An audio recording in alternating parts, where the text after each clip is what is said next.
And thank you everyone for making the time to take part in this important meeting.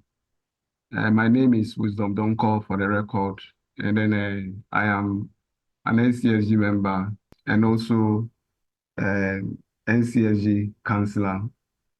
I would like to say a few introductory words, and then after Kathy will come in, and then we go into the discussions. So first of all, help me thank Ken Herman and Kathy Cleman for the work and the planning they put in helping organize this important meeting. Help me also thank the NCSG Chair, Juve, and my GNSO councillors colleague, Stephanie, Thompson, Bruna, Manju, Peter, and of course, myself, for the great support.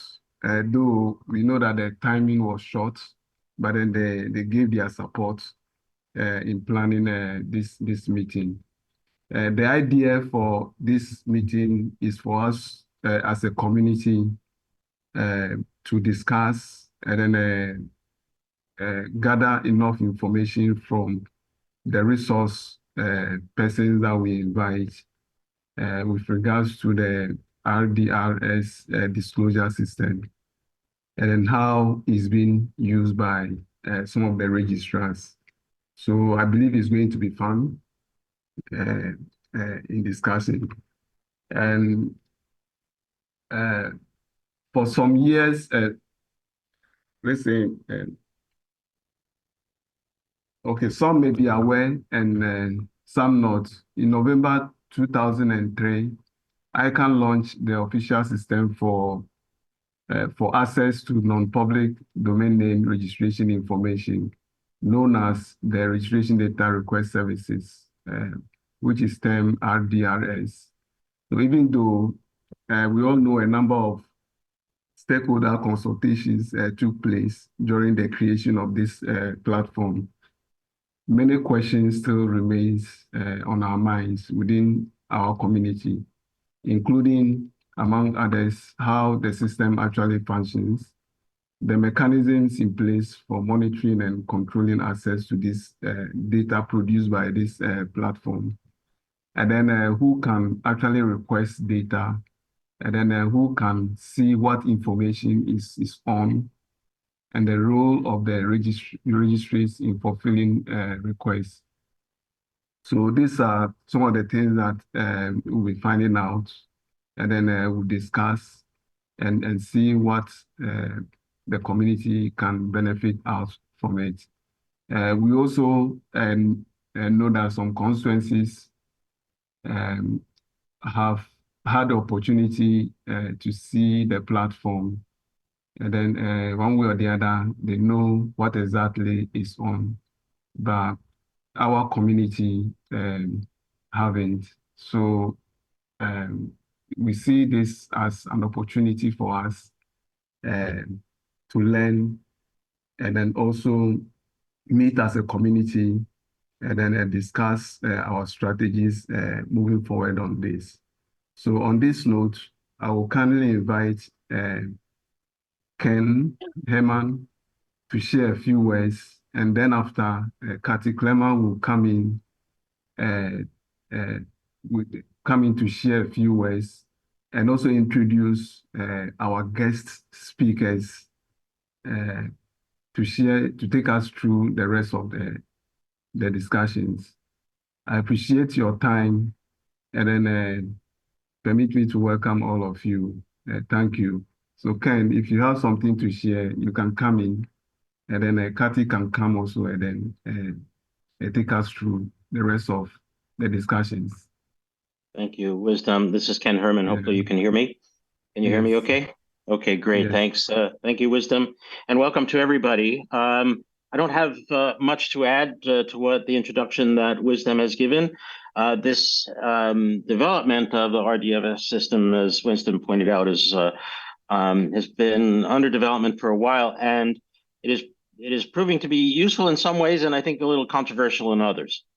And it's important that for our community in particular, I think for all communities, to understand better exactly how the system is working, what are some of the challenges that that face various communities, and how can we work together to address any shortcomings that it may have, and really make it work for everybody. So welcome everybody. It was really fun to put this together, and I think we'll hopefully learn a lot. So with that said, without any further delay, then Kathy, if you can give us a few minutes of sort of setting the frame for what many of the issues are, and how we got to this place, and what we hope to achieve today. I'll turn it over to you. Thanks, Kathy. Thank you, Ken. Thank you, Wisdom. Thank you to our guests, and thank you for everyone for attending. Let me just check that you can hear me. Okay. Yes, we can. Okay. Yes. So I'm Kathy Kleiman. I'm a member of the Non-Commercial Stakeholder Group. I'm a co-founder of the Non-Commercial Users Constituency, and I was vice chair of the first Whois review team. Diana is going to, with ICANN staff, is going to give us a deep dive into the new system, and we truly appreciate that. But let me give you a little bit more background that Wisdom and Ken started. Whois data, now called the RDS data, the registration data, is a central part of internet operations, the global domain name system. Some of it is public and must be public, right? We need to know that a domain name is registered. We need to know who the registrar is, and we need to know where the name servers are so we can connect to it, right? And also keep it unique. So we need to know something about the domain name on the technical side. But there's also data in the Whois, in the RDS, that identifies us. And originally, this data wasn't particularly personal. Back in the old days of the ARPANET and the internet, when we had largely universities online, it was the contact for mit.edu. And the contact would be the technical director, and he'd put his office address and office phone in the Whois. Now, for our members in NCSG,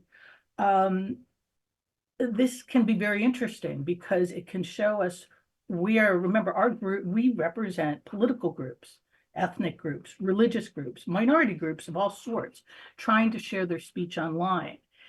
And the Whois data can show pretty accurately who the group is, who's running it, who's helping manage it, and where they are. And they're doing it on a global scale. This can cause a problem. It has caused a problem for safety and security over the years. So NCSG has always cared deeply about Whois and RDS data. Our discussion today is going to take place in two parts, and I really wanted to let you know about this division. Today, we gather facts, and with great thanks for Diana, Reg, and Sarah for being with us, today we gather facts about what the new RDRS system looks like and how it's being used. So Diana will walk us through explaining the RDRS system. ICANN staff, as I think Ken or Wisdom mentioned, have been talking to other stakeholder groups, and they're now with us. And we've made a special invitation to Tucows. So Reg Levy and Sarah Wyld will be compliance director. And do I have this right? Policy and privacy director, Sarah? And Reg is the compliance manager, digital sheriff of Tucows. And they both use the RDRS system, and they both work with law enforcement. And that's one of the concerns that we have, is how law enforcement accesses the RDRS system, and also how they work with registrars outside the RDRS system, inside and outside. So today we are gathering facts. If you have questions for Diana, for Reg, for Sarah, please limit them to the facts and to understanding the system, and also understanding what Tucows does versus maybe what other registrars do. Next week, next Monday at the same time, we will be diving into our opinions, our strategies, our discussion. But let's separate the two so that we can do it on a very informed basis. Hopefully that was useful. And Wisdom, actually, I'm going to pass it back to you.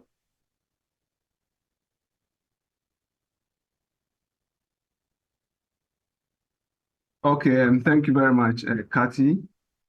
And so, for us not wasting much time, we'll go to the first presenter, Diana from ICANN.org, to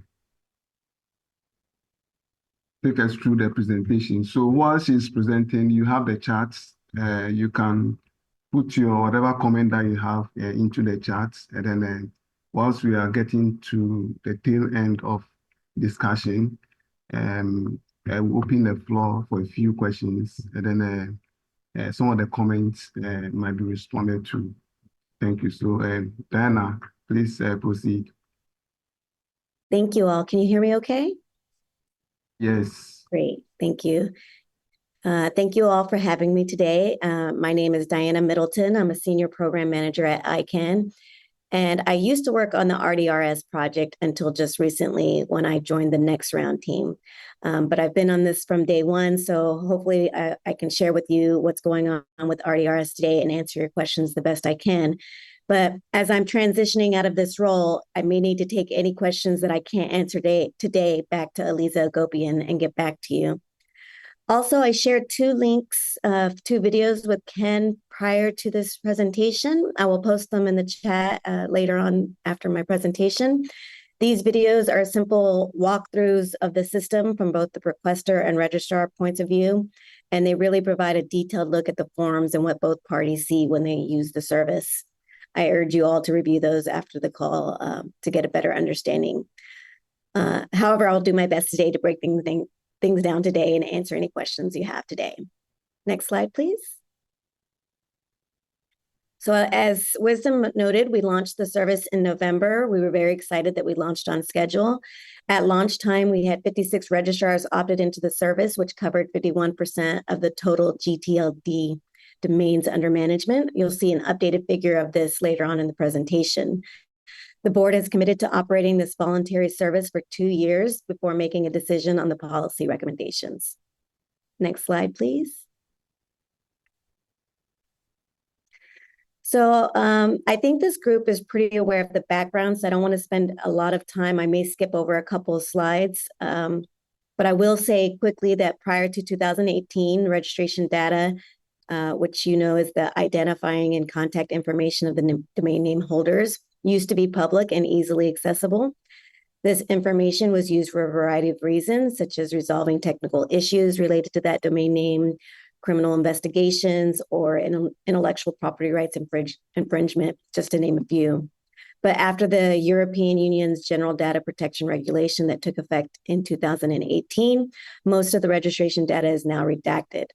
That redaction is due to the temporary specification, which requires that redaction. However, a new registration data policy is being published today that will take effect over the coming year and requires the same levels of redaction. There have also been other privacy regulations emerging in the world that have caused this concern. So access to registration data is important, but needs to be carefully balanced with the rights of the data subject. Next slide, please. I'm going to just skip over a couple of these because I've already mentioned them. Next slide, please. And next slide. So prior to the launch of the RDRS, this was the typical process requesters had to follow to request non-public GTLD registration data. First, they had to look up the domain name information. Then they had to identify which registrar managed that domain. They would then need to figure out how to contact them, whether it was phone, email, web form, or fax even, and then finally submit their request based on that unique requirement provided by that specific registrar. Next slide, please. However, with RDRS, this is now only 2 steps. You log in, you fill out the form, and the system sends your request automatically to the managing registrar. Next slide, please. So I want to explain here the difference between the system for standardized access and disclosure, which was part of the EPD's final report, versus the RDRS. The SAD had many features such as accreditation, identity verification, pay per use. However, it was very complex and costly. Because of that, we needed data more data before committing. And so we created this test system, the RDRS, to gauge demand. The RDRS was intended to be a proof of concept service. And as I mentioned before, would be operated for 2 years to collect that data. Next slide, please. So why was it developed? As mentioned before, we have no idea as to what the demand may be for the SAD. It's very similar to SAD, but it's simpler. And the data collected by this service is incredibly important as it will help inform the ICANN board's decision on next steps. It also has the potential to influence the creation of a better tool that can connect data requesters and data holders. As some of you may know, we've published usage statistic reports to be transparent about this proof of concept service. And 2 of those reports have already been published. I'll tell you more about that in further slides down. We will also be sending user satisfaction surveys to both the requesters and registrars to learn more about how we can improve this service. Next slide, please. So how does the service work? It's simple. The service provides a centralized platform to submit and receive the requests for non-public registration data. It utilizes the standardized form, so requesters will no longer need to cater to registrar-specific requirements. And it enables the requester to upload supporting documentation, whether that be court orders, subpoenas, credentials. And the participating ICANN accredited registrars will make a determination on whether the requester has a legitimate interest for the information and whether or not to disclose that data. Next slide, please. So this is just a screenshot of the form that you'll see. It is something, if you view those videos, again, I'll post the links in the chat later after I finish my presentation, of what the requester sees when they log in to submit a request. The first step is they search for the fully qualified domain. Now, only second-level domains will be accepted. The system cannot search for third-level domains. If the domain name is covered by a participating registrar, you will be able to continue to fill out the form. If the registrar is not participating, you'll be given the option to fill out the form, download it as a PDF, and use that to contact the correct registrar. ICANN does not save those PDFs. We do, however, tabulate how often requesters are utilizing that function. And you can see that in the reports that we publish. Also important to note that requests must be submitted individually for each domain. The RDRS does allow a template feature. For example, if you're a trademark attorney interested in registration data on multiple domains, you can have a template that is pre-filled with information regarding your position as a trademark attorney. However, our templates do not allow for requesters to save any PDFs. Each request has to be uniquely constructed. Next slide, please.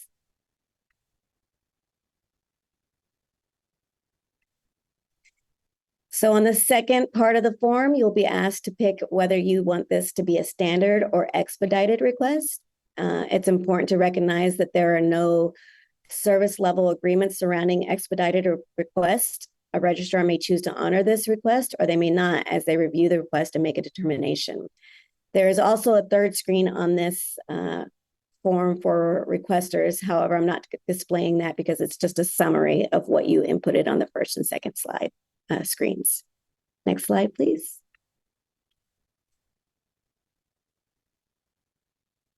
Okay, with regard to verifying the categories listed in the system, it is up to each individual requester to provide the supporting materials for their request. As previously mentioned, there was a recommendation for the SAD to provide accreditation. However, during the operational design phase, the ODP for the SAD, ICANN concluded that this type of accreditation or identity verification system could be quite expensive and cumbersome to build and maintain.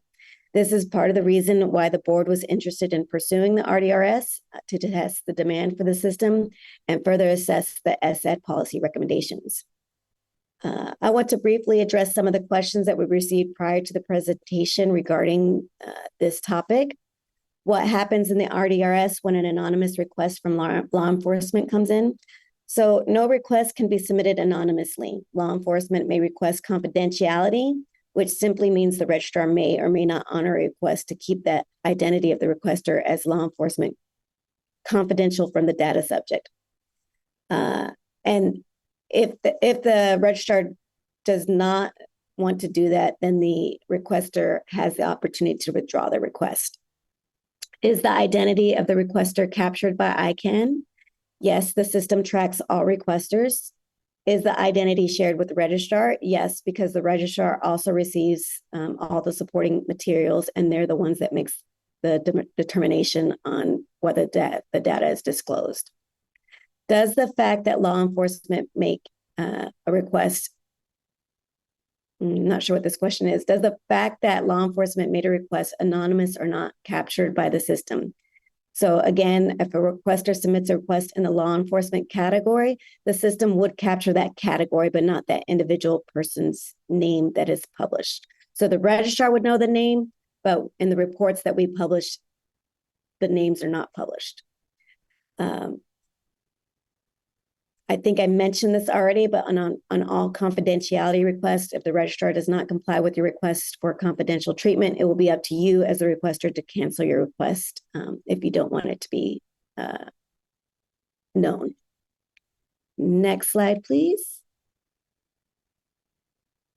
So in terms of data disclosure, there are a couple things to mention. With this simplified system, all communications and actual data disclosure will happen outside of the system.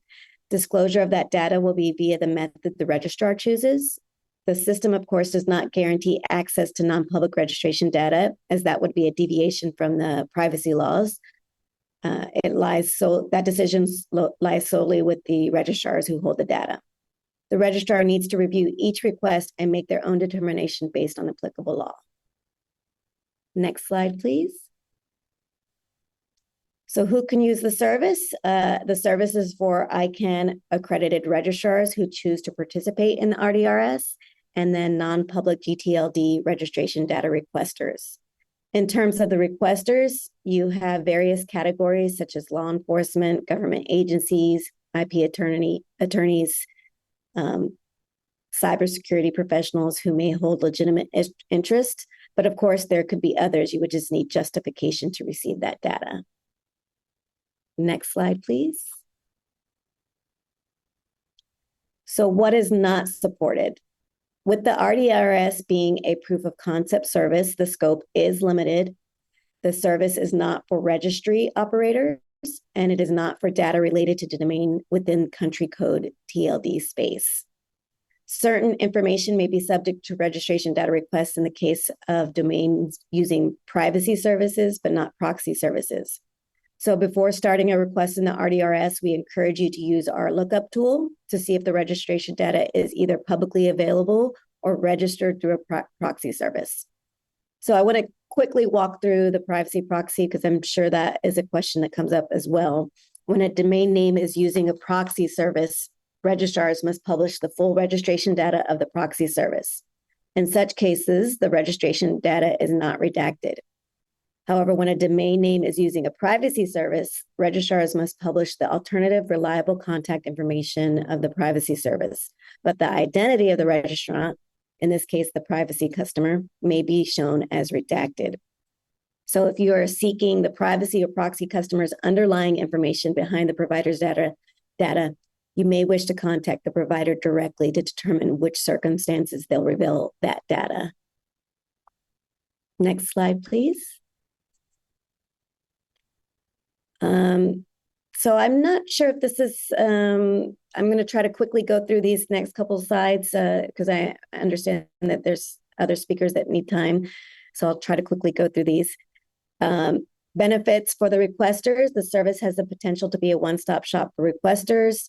However, the big caveat here is that we need the participation from registrars, and that is voluntary participation. I'm going to give you a figure later on of where we stand on the current participation that we have for the service now. But requesters will no longer need to look up the pro registrar to contact. The service will do that for them. And instead of having to fill out various forms, it's all in one place here.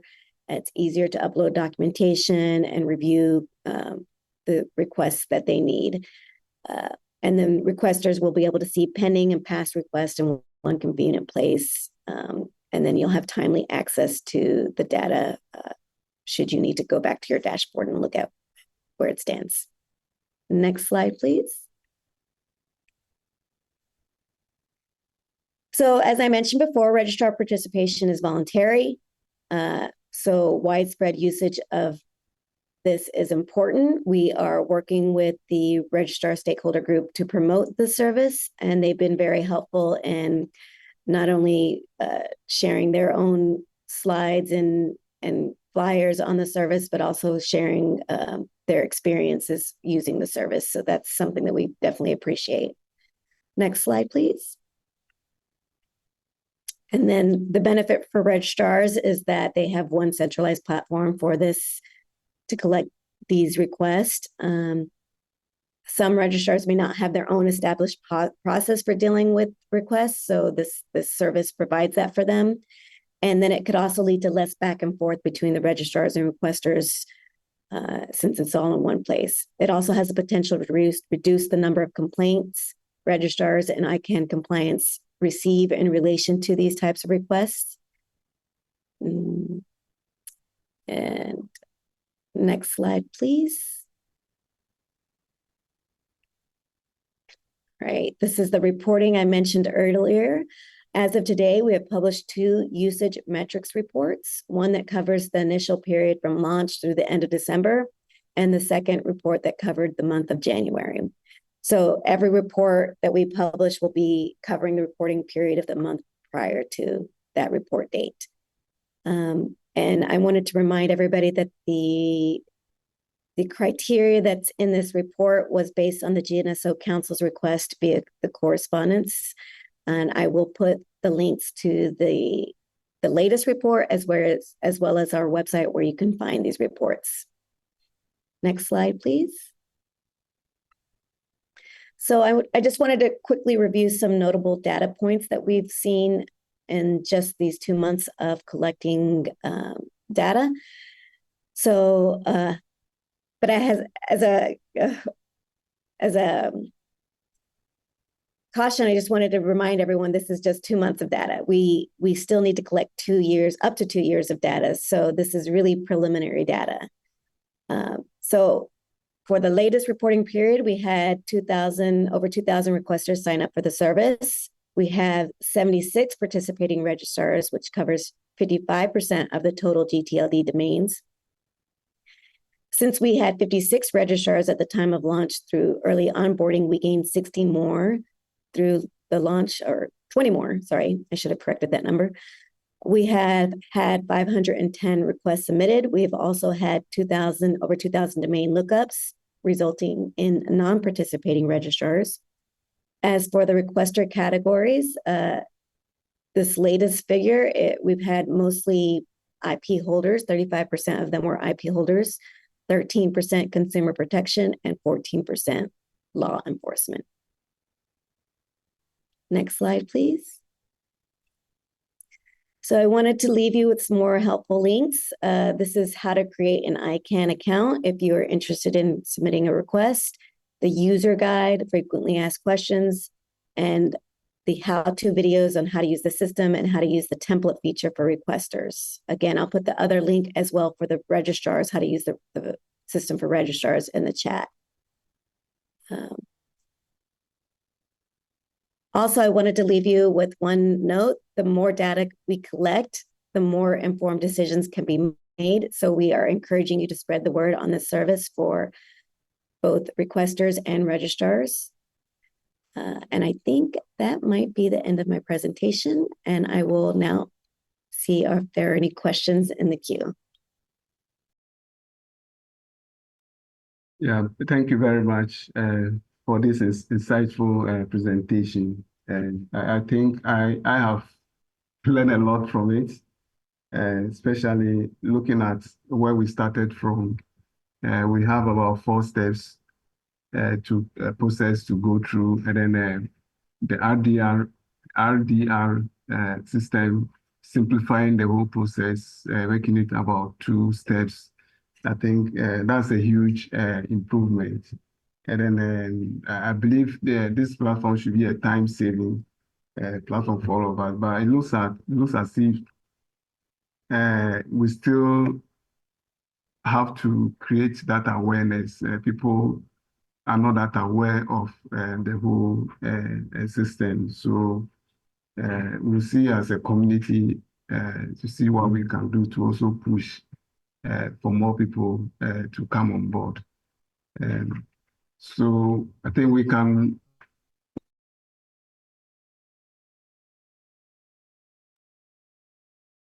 Wisdom, it's Kathy. There are a number of questions. 3 questions for this part, and then we can move on. Okay. Okay, Kathy.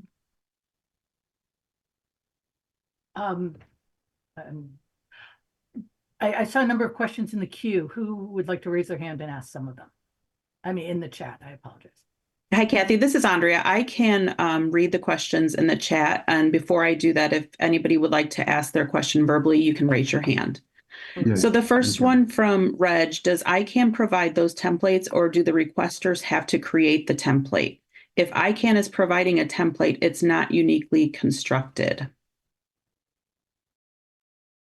Thanks for that question, Reg. Yeah, the templates have to be created by that person because we don't know what data they would want in that template. And then we have a question from Kathy. Andrea, can we follow up with that? Diana, didn't you say that there's a way to create a template? And Reg, tell me if this isn't what you were thinking. For an intellectual property owner, for example, to have a pre-existing template that they just fill in for a new request?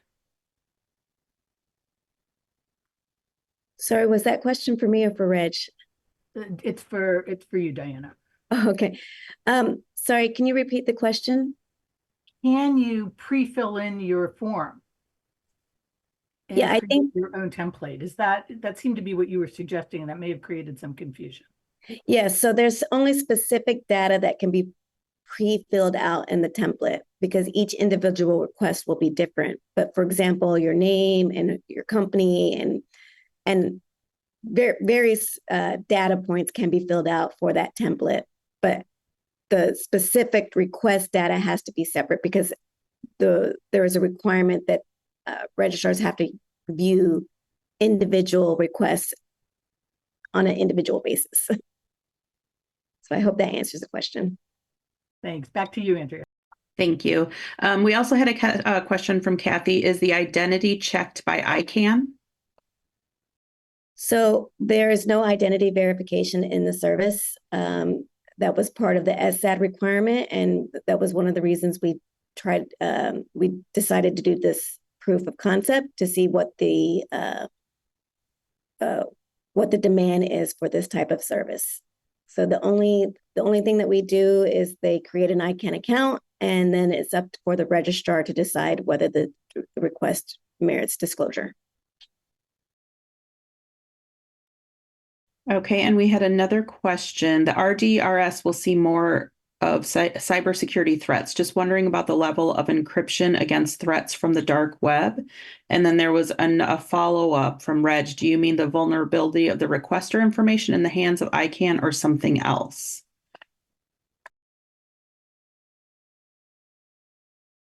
So I think that follow-up question was for the person who asked the question.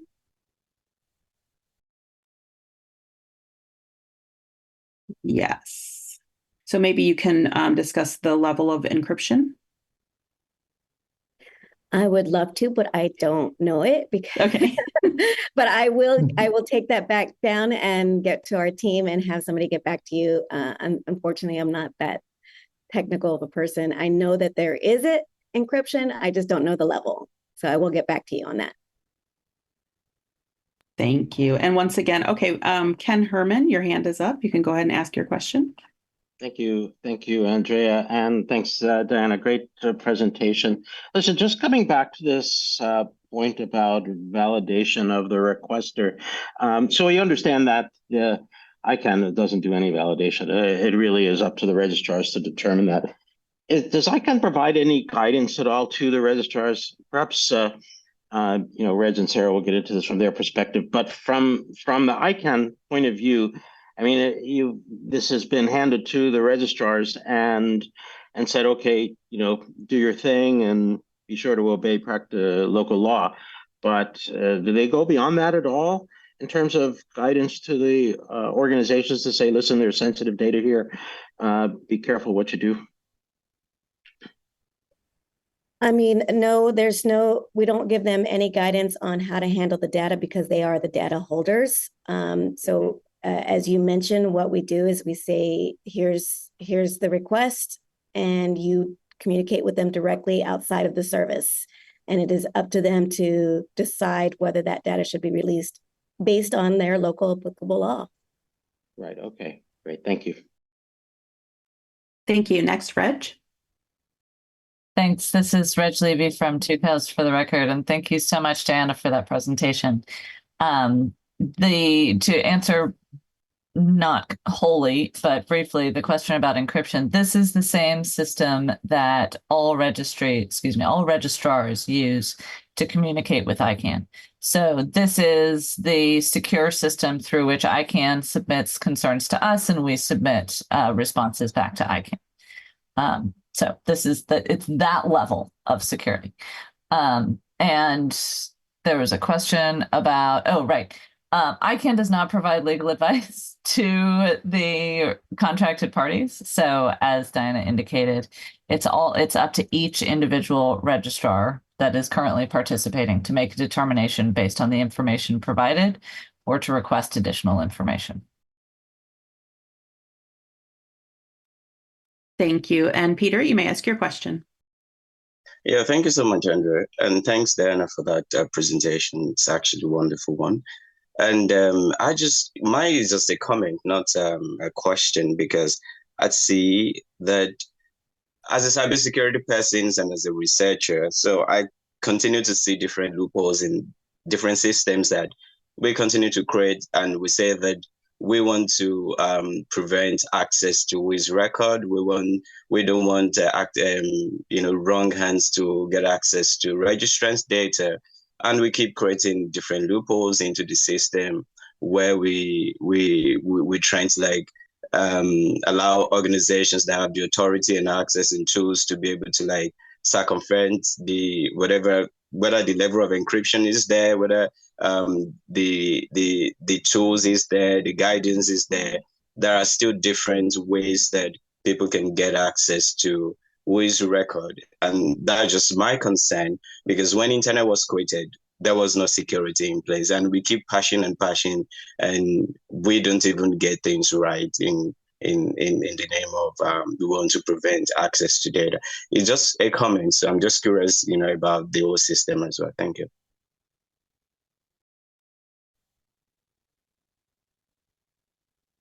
Okay, thank you very much, Peter. Diana, do you have anything to say? Again, I want us to move forward. No, but thank you for that comment. Appreciate it. Thank you very much. So keep your questions coming. We'll still have time to go through them. But then I'll like us to move to the next speaker. I think it's going to be Sarah. So Sarah, you raise your hand.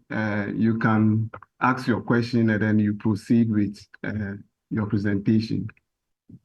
Thank you, Wisdom. Hi, everybody. This is Sarah Wyld from Tucows. I raised my hand just now actually to respond to Peter's concern that he raised, because it is a really interesting concern. It's an interesting perspective. I share that concern about the wrong people having access to WHOIS data, right? I think that it is a benefit overall that this data is no longer publicly available all the time to everybody. But in this context with the RDRS, I would think of it not as a loophole, but as a door with a lock on it. And sometimes we open the door to people who have shown that they have a reason to want to come in or to want to have us send the data out the door, whichever way we're taking that metaphor. What I would say is it's not a loophole. It's done this way specifically on purpose to make sure that people with a legitimate reason to access can, while those without cannot.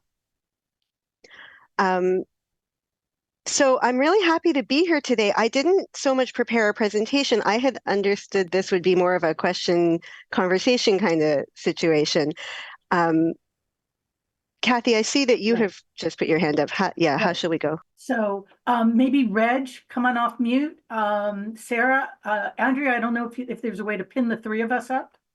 And Sarah, please stay off, come on in. Sure. And yes, we had envisioned this a little bit as a Q&A. So let me pose the first question, which is, how does RDRS, and we're so glad you're here, how does RDRS look from your perspective? As a registrar, as Tucows receiving the data, you receive a request.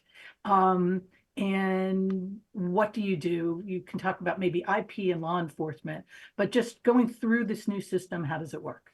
Thanks. This is Reg Levy from Tucows, and thank you for this opportunity to present the registrar's perspective to the group here. So Tucows created a system quite similar to what RDRS is trying to be and what the SAD might be in the future, called TACO. And we've been discussing it at length. You can see on our blog our history of it. And we intake requests in a certain format, which is the registrar requested. Thank you, Sarah, for providing helpful notes in the chat.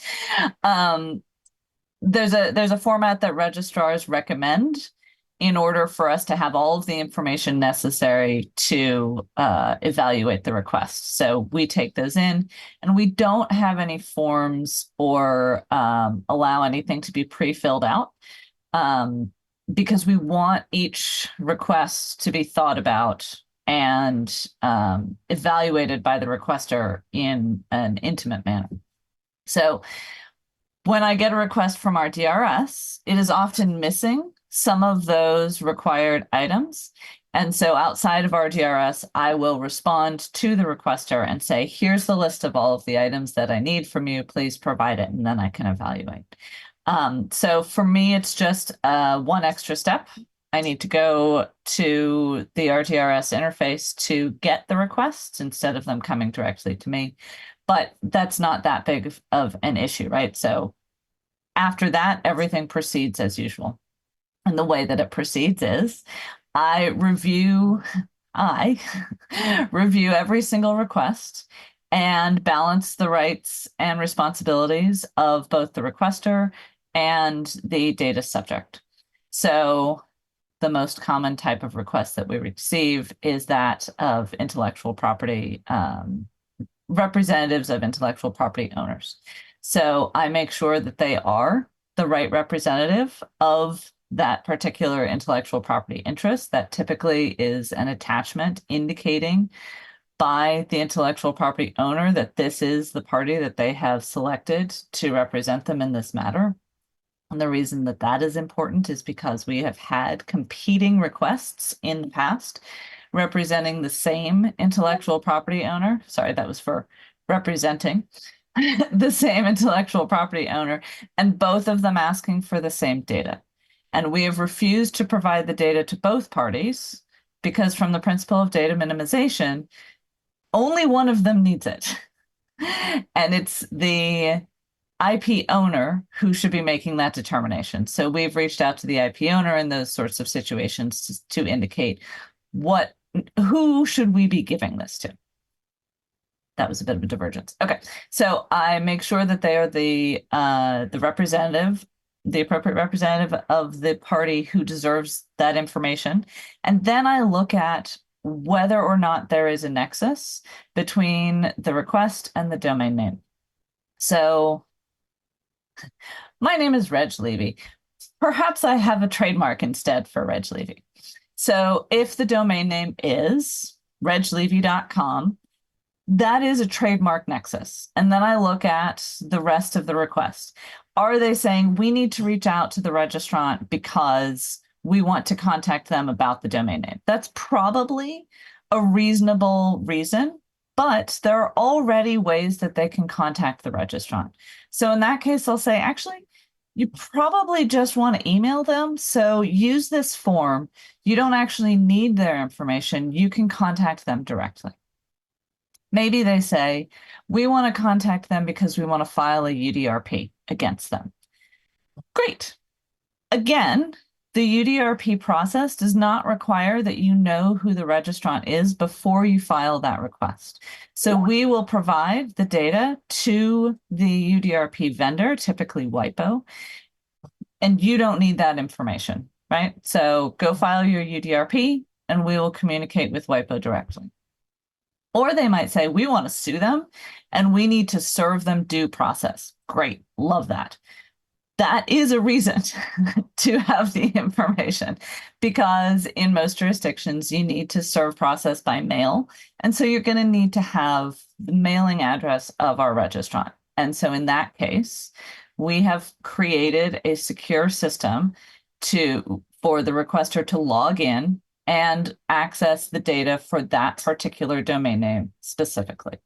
And I can choose which fields that person has access to. So if they only ask for a phone number, they can only see the phone number and they don't get the full address, for example. That obviously you're not serving someone with due process with a phone number. So those are the steps that I go through. That's for intellectual property. I mentioned before that there's an extensive list. There's about 7 questions. It starts with, who are you? What is the domain name? And goes on to why you think you need to have access to this, to the previously public whois information. And that's information that I get or that I ask for from every party. So intellectual property representatives are the primary user of this system. Law enforcement are another large entity. If it is what I call local law enforcement, so for Tucows, that's the FBI, because we're a US company. That's the RCMP, because we have our headquarters in Canada. That's the German police, because we also have offices in Germany. And that's the Danish police, because we also have major offices in Denmark. If any of those 4 law enforcement entities come to me, I can easily and quickly verify and evaluate who they are and that they have access, or that they should have access to certain information. The laws are different in each country, and so my response will depend on what law enforcement agency is coming to me. But typically those are very quick reviews and the information is conveyed quickly. If Mexican law enforcement comes to me, and I'm choosing that just because Canada, the United States, Mexico, I don't know how to confirm that they are who they say they are. And I don't know what the laws are regarding whether or not I should disclose this information. So I'm going to make them go through exactly what I do for an intellectual property representative. And then I'm going to look at it very closely and say, okay, what is the rule being broken here? And do I agree with it? And that's not a great balance, but that's the one that I have to do, right? Because if it's fraud, I probably do want to help that law enforcement agency prosecute fraud. If it's this person is promoting a lifestyle that is legal in my country, but not perhaps legal in that country, that's probably something that I want to protect. And I don't want to disclose the information of my registrant to a party that might cause them harm. So I look very carefully at law enforcement requests from non-local law enforcement. We receive requests from security researchers, but very rarely just for a specific domain name. What security researchers want access to is our entire database of whois information so that they can go through and look for patterns. To date, we have not approved any of these requests. It's possible that we might in the future based on the requests and how they're going to use the data, but at this point, we haven't approved any of those. That brings up something that I wanted to mention gently. The categories in RDRS are self-reported. So we do receive a lot of requests from security researchers that are actually intellectual property representatives. We receive a lot of well, we receive a lot of mismatched requesters. I think about 50-50. Sarah can correct me if I'm wrong, because we went through and looked at the categorizations as self-reported based and the categories that we use. The other category that we use is just everyone else, and that's unsolicited offers to purchase the domain. You can contact the registrant through the link. Those are registrants wanting to confirm what data we have or what data we will convey. Those are two different questions. If you want to confirm what data we have, please contact support or our reseller support, because that's how you can confirm your data and update it. And if you just want to see what data we're going to convey, we're not going to convey that to you. We can have a conversation about what data we can convey, because it's going to be different based on who the requester is, what their purpose is, and whether or not there's other due process involved. That was a lot, and I think that I'm done for now. I do see that there has been extensive activity in the chat, and I will try to catch up. That was a lot. Let me stop and ask Sarah. Sarah, do you have any comments? Reg, that was tremendous. Thank you. Thank you so much. I was just about to raise my hand because I wanted to add two things. One of which Reg did cover about the request category, and so just so it's all in your heads, in the Taco platform that we make, the requester person is of a category. In RDRS, each individual request has a category. And so one person could submit requests, one law enforcement, one IP, etc., right? And as Reg said, out of what we received, it was about 50-50 that we agreed with the category for them. So that's one piece. The other thing I just wanted to make sure is clear is that once the evaluation has been completed and the registrar makes a decision about disclosing data, if the decision is yes, that disclosure happens outside the RDRS. So the RDRS does not have any functionality to send messages back and forth between the requester and the registrar, does not have a way for the registrar to request more information or for the registrar to send that disclosure to them. So that all happens outside, which is part of why we continue to use Taco. And then the registrar comes back into the RDRS specifically to note the outcome of the request, which ICANN then reports on. Fantastic. Okay, so moderator's privilege. I'm going to ask the first two questions, and then Andrea will open up to anyone who wants to raise their hand into the questions in the queue. First question. Can I, as a registrant of Tucows, will you tell me if someone's requesting my data, intellectual property or law enforcement? Can I know? Absolutely. So there's a few different parts to that.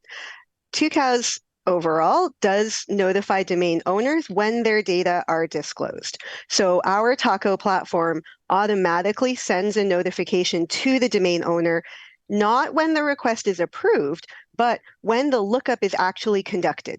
So in our system, we determine, yes, this requester has a valid basis, they can access it. We set them up in Taco, and then when they are ready, they can go log in and do the lookup. And when they actually do the lookup, it also automatically tells the domain owner, your data were disclosed. And typically that includes the identity of their requester, because that's who the domain owner would need to interact with if they have questions about why their data were disclosed. So that's one part, is yes, we do automatically notify the domain owner. There are some concerns around RDRS, understandably, that go into this question of confidentiality. So let's talk about that for a moment. If a request is marked as a law enforcement category request, then an extra pop-up comes up. And so the requester can check a box that says they are requesting confidentiality. And in that process, it will notify the registrar specifically with a big red message on the request that says, they've requested confidentiality, do not tell the domain owner about this request. The registrar, if they cannot process the request without telling the domain owner, then they can tell the requester, no, I can't do that. I would have to tell them. And the requester has the option there to withdraw their request. So it's not completed, the data is not disclosed, and the domain owner is not notified about that investigation. So this is something that the requester some law enforcement requesters are a little concerned around, they are concerned because it seems that all of their requests with the confidentiality checkbox checked have been denied. And so one thing that I made sure to emphasize for the requesters is that there is no automatic denial. They kept saying all these requests are automatically denied. There is no automation in RDRS. Each request is considered by a human being. I'm assuming we're all humans here. So each request is considered by an individual person, probably. It's not automated, and the confidentiality it's difficult because typically the data subject has a right to know who their data is being given to. I hope that was a good answer. Thank you. That was a great answer. Thank you. And gives us kind of the flavor that we're looking for of what happens when these requests come in and the law enforcement and that checkbox for confidentiality. Okay, so now I'm going to ask a question about Tucows and other registrars. So you've been doing this a long time. You had the taco system before the RDS, and now the RDS you're using it on top of the taco system. If it's appropriate, can you tell us a little bit about what other registrars are doing or what the discussion is in the registrar stakeholder group? Are other registrars going through the same types of steps and care that you are? Thanks.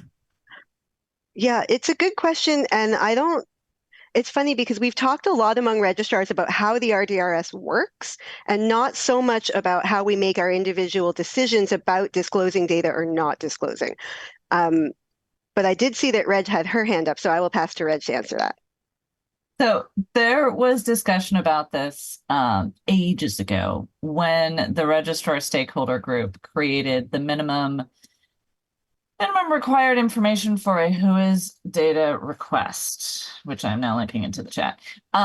This is the document that was based on what Tucows was doing, refined by what other registrars wanted and were doing, and then published on the registrar stakeholder group website to help inform requesters about what it was that we needed before we could make a decision. And when I say we, I don't mean Tucows, I mean registrars generally. Most registrars who are involved at ICANN will use this information to evaluate the requests. So that doesn't mean all registrars, and even ones that are here involved at ICANN may not use this specifically, but this was the result of the registrars coming together and making these decisions again in 2019, apparently. This information was used to create the RDRS system and many of the questions that are in RDRS, many of the fields for completion. So this is what most registrars use, but each of them is going to evaluate it based on their own requirements, their own system, and their own national laws. Thank you. Thank you both. And let's open up. It's my understanding that we are on this for 90 minutes, although I don't expect us to go that long. So we're at the top of the hour and people are dropping off, so thank them for attending. Let's go to the queue. First, to anybody who wants to raise their hand and ask a question, and then Andrea, I'll send it to you for the queue. Thank you. Yes. If you would like to ask a question, please raise your hand. So we have Ken with his hand up, and then after he's done, I'll read the questions from the chat. So Ken Herman, go ahead. Yeah, thanks, Andrea, and thanks, Reg and Sarah. Wonderful, really interesting presentations. So I'm going to stick with something that I started to ask about earlier, and that's practice. We learned that ICANN doesn't provide guidance to the registrars, and I understand that they can't really talk about local laws. That's up to the registrars. And what you read, your presentation was really helpful for understanding practice. And so I'm going to ask about.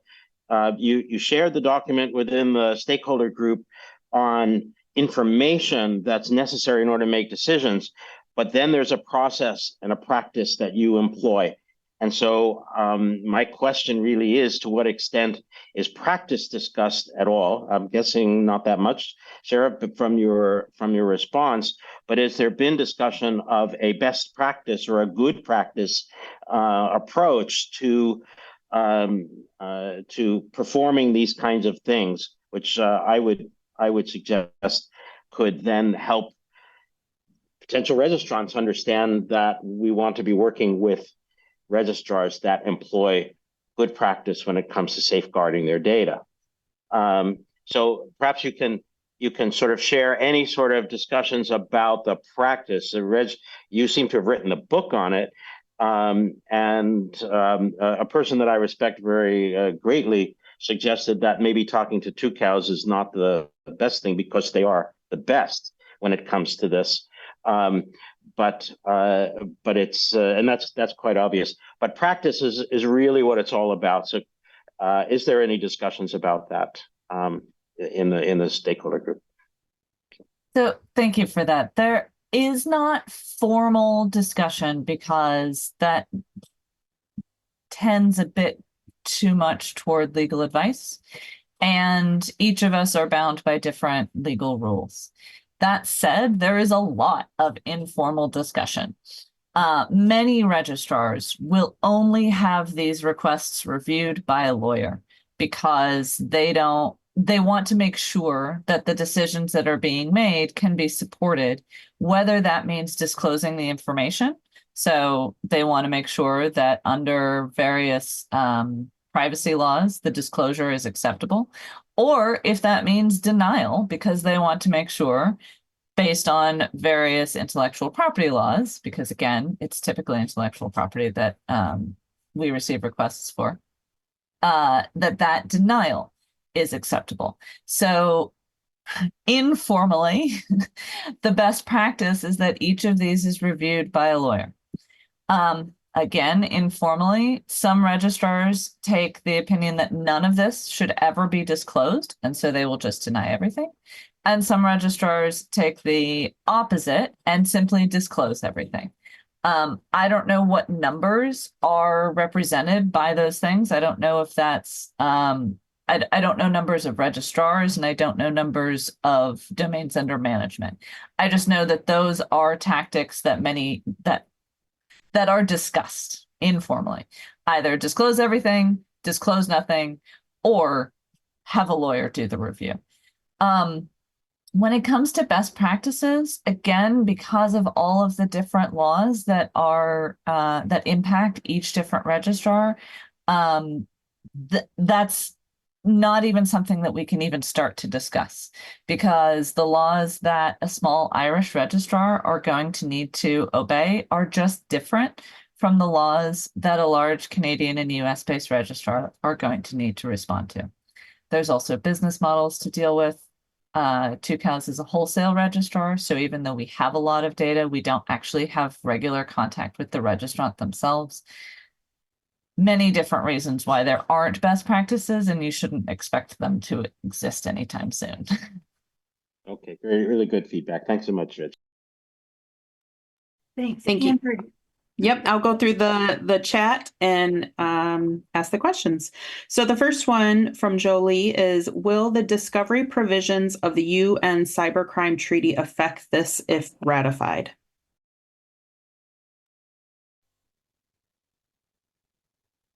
This was the first indication that I knew of the UN Cybercrime, the proposed UN Cybercrime Treaty, but I did take a look at it. And my response to that is it's going to have as much effect as any UN law does, which is to say that the United States will wholeheartedly ignore it, and a lot of people will complain about that. I don't know what else to say to you from that standpoint. I think it's great, personally, having read what I have skimmed in the time since you asked that question and now. But I don't see it making a huge impact on the state of play. Thank you. It looks like the other questions, you guys have been really good about answering them in the chat. Thank you. Do you still want me to read them out, Kathy, or can we let those, since they've been answered in the chat? Let's give a second to anyone who doesn't think their question's been fully answered. Sure. Or has a follow-up, would like to better to raise your hand, because then we can hear your voice. Yes, please. If you'd like to follow up on a question that you asked in the chat, please raise your hand, or if you have a new question. But yes, thank you, Sarah and Reg, for answering in the chat. So I do see a question in the chat specifically to me. Okay. From Benjamin. Akinmoyite, what is the trend of requests that we've received? And are there regions with significant numbers of requests? As Sarah indicated, we do publish all of that data. And as I've indicated, the trend is intellectual property owners want data. Sometimes law enforcement do too. Other people occasionally contact us. So I would say, like, just broadly call that 75, 15, and everything else. And we don't track by geographic region. That is an excellent, excellent question. And I kind of wish that we did now so that I can provide this, but anecdotally, North American intellectual property interests are the major requesters, followed closely by European intellectual property interests. So I would say that I get as many requests for Facebook as I do for Louis Vuitton in terms of regions. I don't actually know how I would track that necessarily, because sometimes we receive a request for what I would consider a North American entity, call it Warner Brothers, from a European lawyer. These marks are global, so it may not be helpful to try to break down in that manner. I also was going to say that I consider Sony to be a North American trademark, and as soon as I thought that, I realized that it's actually Asian. So, like, I don't know that geographic region is going to be that helpful, or how I would track that.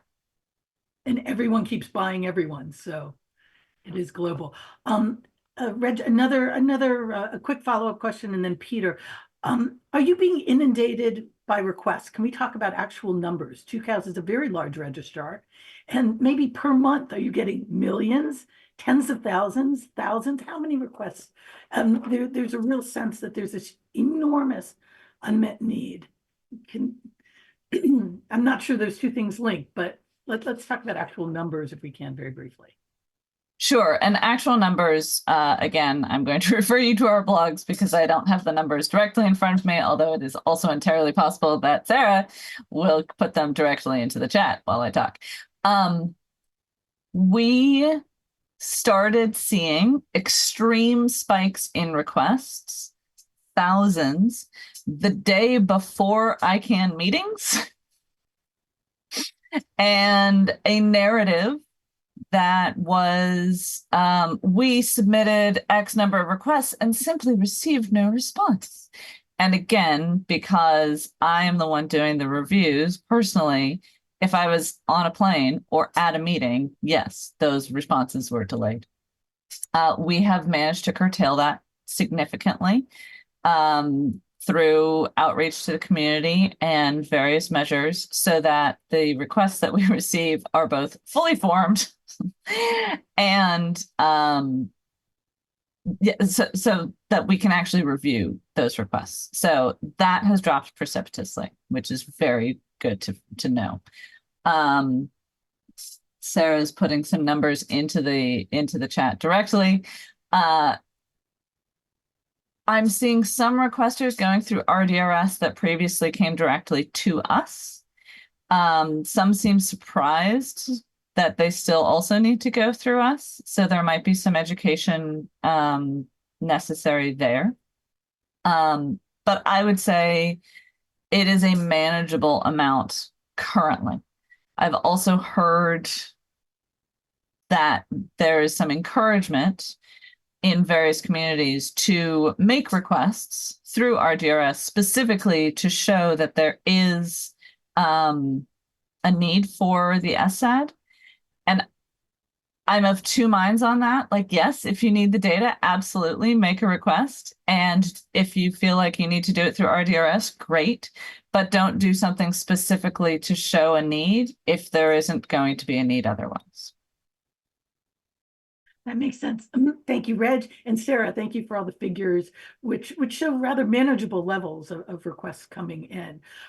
Peter, your question is next. Oh, I'm so sorry. Can I just jump in on that manageable levels thing?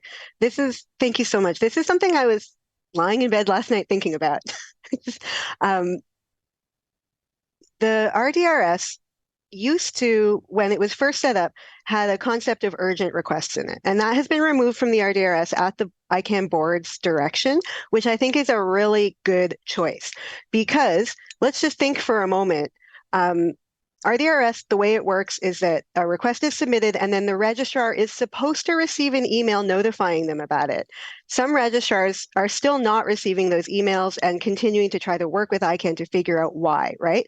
But eventually the registrar has to log into the platform and look at the request and see what it's for. So if we're getting Tucows, right? We got 31 requests in December. So imagine that's one every day. And so every day we got to log in and look at what their request is. That's not so much work on the face of it, but in the long term, if you think about it, it's a thing that somebody has to continue to remember to do every day. And then thinking about the urgent thing, which is not an issue because we're going to handle that separately, and the board has asked the GNSO to work on that, but it's something that I still do think about. Imagine if that were part of this system, right? So you know that one day you're going to get a request, and if I get 30, and I know that about 1 in every 100 is urgent. So out of 3 months, every day I get a request, and one of those days, it's a life or death situation.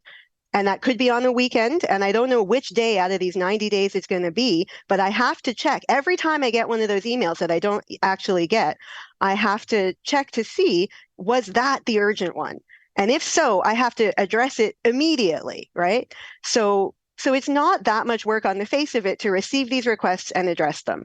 But we have to make sure that this requirement that we're building for the entire industry is something that is sensible and doable, both for the day-to-day management and having somebody like Reg just need to log in and check those requests, and to make sure that the urgency of important requests really are addressed appropriately. And that's why it got taken out.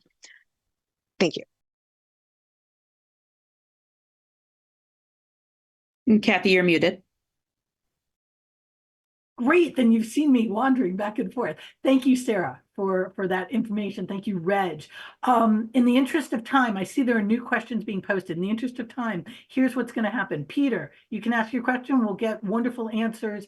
And then I'm shifting it back to Wisdom because we have some special guests here who would like to comment on law enforcement related issues. And I know there are more questions, and Andrea, maybe you could capture them and we will distribute them afterwards to both Diana and to Reg and Sarah. Peter, over to you. Yeah, thanks, Katie. And thanks, Reg and Sarah, for giving us more information about it. My question is in two parts. One is a follow-up with the questions about the benchmark of a thing. And what happened in such a way, or in a national environment, where the local law actually made people to disclose data in such a way that you have to comply with local law to disclose data. And when a law enforcement requested for information and you review based on national law, then you have to comply. So that's one thing. I don't know how to, what do we do in such a situation? That's one. The second thing is in a national environment, in a country where the laws or regulations are not strengthened, what happens to registrar when they don't disclose information? So in your own perspective, have you seen any? Just curious to know. Thank you. Thanks, Taiwo, for the question. So Sarah touched briefly on the automated disclosure system that Tucows has.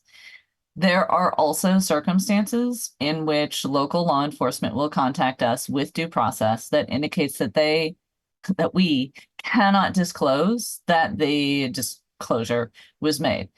So we can't tell the registrant that we have provided their data to law enforcement. In that case, we disclose it outside of the Tucows system. So we comply with national law, which is to not inform the registrant of the disclosure. But because of the way that Tucows is set up, we just don't use that system. I'll email the information directly to them. Actually, we have a secure FTP server. That's not the point. The point is it goes outside of Tucows. So yes, each registrar has to comply with their own local laws with regard to everything that the registrar does. And ICANN's laws also govern our actions. So local law takes precedence, and then we follow ICANN law. You also asked about, okay, my note here says registrars when disclosure does not occur. I don't know what I meant by that, and I don't remember what your second question was. Okay, if you don't mind me, I can jump. So my question, the second part was, what happened to registrar if they don't actually comply with local law requests from law enforcement? Yes, thank you.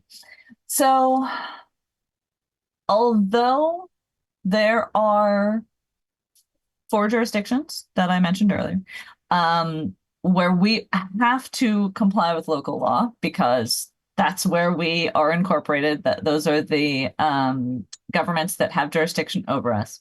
There are many governments that would like to have jurisdiction over us and who would like to apply pressure in various ways to force us to comply with their law enforcement requests.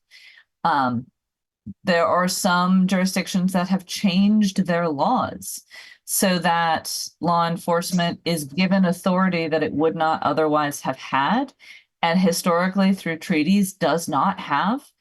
And these jurisdictions are starting to create a splintered internet where there is one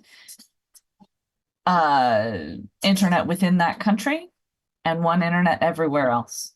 And they're attempting to block domain names registered by various registrars or those registrars themselves from being accessed within those countries. That's happened in at least 2 that I know of, and I am concerned that it will continue to happen because law enforcement likes to have data. And now that there is this extraterritorial GDPR, which is how it is seen by many countries, they are taking that as license to create their own extraterritorial laws and force non-local nationals to comply with their laws. I live in the United States. I don't have to follow Mexican law unless I go to Mexico. Obviously, when I'm there, I do. There's no reason for me to know what Mexican law is. And I'm just choosing that one because I mentioned it earlier, but there are hundreds of countries whose laws I do not have to know about because they do not affect me. But they're starting to. And I think that is a very dangerous situation for a global internet and for the free and open internet. Great question, a great answer, an important worry. With that, huge thanks, Reg, to you, Sarah, to you. Round of applause. I think if everybody could unmute, they would give you a round of applause, and also to Diana. And I see Eliza, who worked with us also in bringing Diana to present today. So huge applause to everyone. And I shift the microphone. Andrea, if you could unpin us and shift the microphone to Wisdom. Thank you so much. Thank you so much. I think this has been very informative to all of us. And then before we run up, we have one guest in the person of Kweku Entry. And then he is going to be speaking in the context of Africa, so that we see if Africa is also doing well or we are still lagging behind.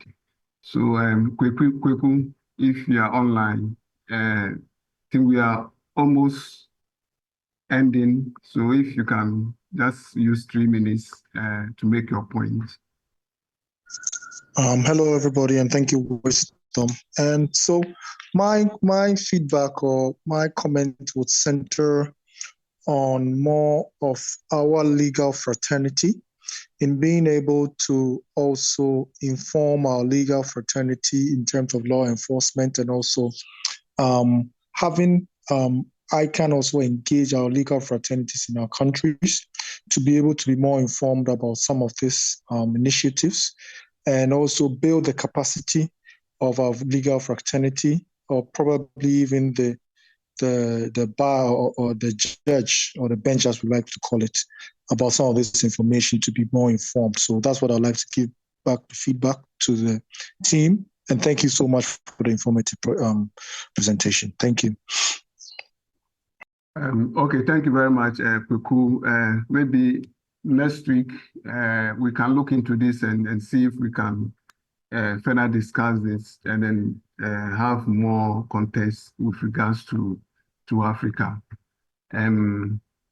So moving forward, I think, Kati, we have to bring you back to summarize everything for us. Or if we don't have any other thing to talk about, I don't know if Diana is still on. Maybe she has one or two contributions to make. Then we can come to Kati to summarize the whole discussions. And then we'll ambush Juve to come in and then at least say a few words and then also enclose us. So Diana, if you are still on and you have few. Hi, thank you so much. No, I don't have anything to add, but just thank you for having us today. This has been very informative even for us. So I appreciate the discussion and hopefully we've been able to answer the questions that you've had for us today. Thank you. Yeah, thank you so much. So Kati, if you can come in, summarize the whole thing and maybe you can say a few words about next week's meeting. Right. Thank you. And then after, we can invite you to also share a few words and then maybe close us, if that's fine. Great. Thank you, Wisdom. Thank you, Ken. There is no way I can summarize right now what happened in this meeting today. There is so much information, so many facts. We were given exactly what we needed, which is understanding more the RDRS system from the ICANN org perspective and understanding how it is used from the registrar perspective, from the Tucows perspective, and also what other methods of request and disclosure exist for IP, law enforcement, and others. So all I can say is I will be thinking about this very closely for the next few days. I hope all of you are, and I invite everyone back on Monday, the 26th, so this coming Monday at the same time, whatever local time was for you today, to come back and let's talk about NCSG strategy, ideas, concerns, and paths forward. But we can do it with a much, much more informed basis. So again, huge thanks for everyone who spoke today and who asked questions today. Thank you. Thank you very much. Yeah. Thank you so much for the invitation and the opportunity to speak to you today. I really appreciated it. Yeah, thank you so much. Jules, all I can say is just a very big thank you for everybody. This has been a great session with lots of information. I think we all learned a lot. Thank you to everybody, and I hope really we can continue the discussion in San Juan. See you there. All right. Thank you so much, Jules. So, Andrea, over to you. Thank you, everyone. This concludes today's conference. Please remember to disconnect all lines and have a wonderful rest of your day. Thank you all. Bye. Thank you all. Bye-bye.